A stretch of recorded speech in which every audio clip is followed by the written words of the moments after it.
Hello friends, welcome to my channel. तर आज आपण कणसाची भजी बघणार आहोत। खूप छान लागतात आणि कुरकुरीतही होतात, खायलाही खूप चविष्ट लागतात आणि झटपट घरच्या साहित्याने बनवून होतात। तर तुम्ही स्नॅक्सलाही बनवून खाऊ शकता। चिंचेच्या चटणी सोबत तर खूप अप्रतिम लागतं। चला तर मग सुरुवात करूया रेसिपीला। तर इथे मी आता एक कणीस घेतला आहे, त्याच्यावरची जी साल आहे ते आपण काढून घ्यायचे आहे। तर चाकूच्या मदतीने आपण अशा प्रकारे कापून घ्यायचे आहे। दाणे दाणे अशा प्रकारे आपल्याला कापून घ्यायचे आहे। तुम्हाला हवं तर तुम्ही हाताने त्याचे दाणेही काढू शकता।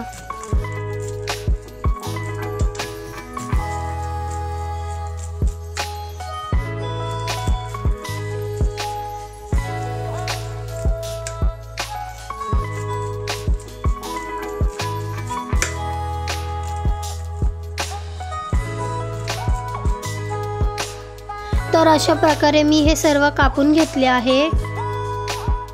आता एका बाउल मध्ये काढून घेतलं आहे। तर त्यात मी आता अर्धा वाटी तांदळाचं पीठ घालत आहे। बेसन पीठही अर्धी वाटी घालत आहे। एक बारीक कापलेला कांदा तोही घालून घेऊ। आवडीप्रमाणे मिरच्या तेही घालून घेऊ बारीक कापलेल्या, आणि आवडीप्रमाणे कोथिंबीर। पाव चमचा ओरिगॅनो, पाव चमचा चिली फ्लेक्स। ओरिगॅनो आणि चिली फ्लेक्स नाही घातले तरी चालतं। त्या याच्यामध्ये मी पाव चमचा जिरा पूड घातला आहे आणि पाव चमचा ओवा हाताने क्रश करून टाकून घ्यायचे आहे, आणि चवीनुसार मीठ।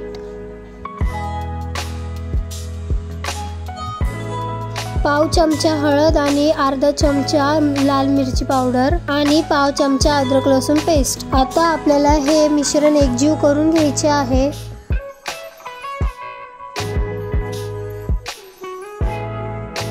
थोडं थोडं पाणी घालून ह्याच्यात आपल्याला बॅटर तयार करायचं आहे, जसं आपण भजीसाठी पीठ भिजवतो ना तसं।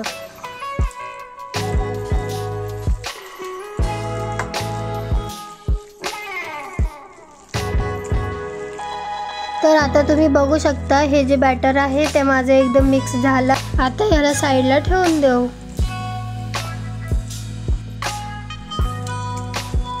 तर इथे मी कढईमध्ये तेल टाकत आहे गरम करायला।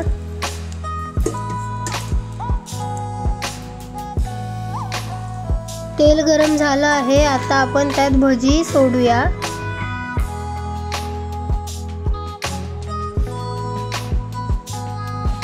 तेल मीडियम गरम असतानाच आपल्याला भजी सोडायचं आहे। खूप गरम तेलामध्ये भजी नाही सोडायची, नाही तर करपतात आणि कुरकुरीतही होत नाही। तर अशा प्रकारे सगळे भजी सोडून घेऊया। तर एक साइड भाजल्यानंतर आपल्याला पलटी करून घ्यायचं आहे।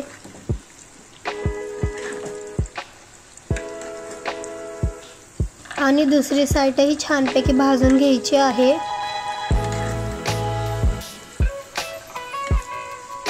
तर गोल्डन कलर आला आहे, आपले भजी छानपैकी भाजले आहे। तर आता याला आपण काढून घेऊया।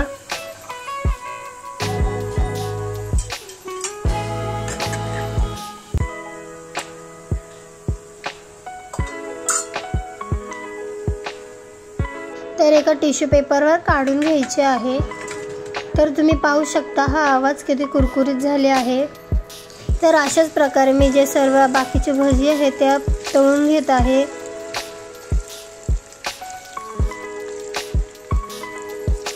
तर तुम्ही बघू शकता मी हे सर्व भजी तळून घेतले आहे आणि दिसायलाही किती छान दिसत आहे। तर हे भजी चहा किंवा चिंचेची चटणी सोबतही खायला खूप छान लागते, आणि हिरवी चटणी सोबतही खाऊ शकतात। लहान मुलांना हे खूप आवडतील, तर तुम्ही घरी नक्की ट्राय करा। तर मी एक भजी तुम्हाला तोडून दाखवत आहे। छानपैकी आतून शिजले आहे, कच्चे अजिबात नाही, आणि तुम्हीही घरी बनवा आणि नक्की खाऊन बघा। तर तुम्हाला कशी वाटली ही आजची माझी रेसिपी कमेंट करून नक्की सांगा। व्हिडिओवर माझ्या अगर नवीन असाल तर व्हिडिओला माझ्या लाईक करा, शेअर करा, आणि चॅनलला माझ्या सबस्क्राईब करायला विसरू नका। तर पुन्हा भेटू आपण छान छान नवीन रेसिपी घेऊन। तोपर्यंत व्हिडिओ पाहण्याबद्दल धन्यवाद।